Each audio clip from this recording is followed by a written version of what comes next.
ይገፋል ያሉ መጨነቅ በሐሳብ መጦር ውስጥ በማቀቅ በሐሳብ መጦር ውስጥ በማቀቅ ሳይሞላለት ዛሬ ነገን ሲፍጨረጨር በስጋት ብዛት ሲወጠር በስጋት ብዛት ሲወጠር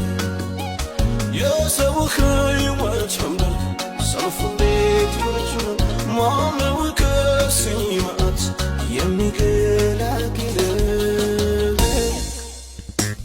የሁሉ ቁልፍ በእጁ ያለው መፍትሄ ኢየሱስ ብቻ ነው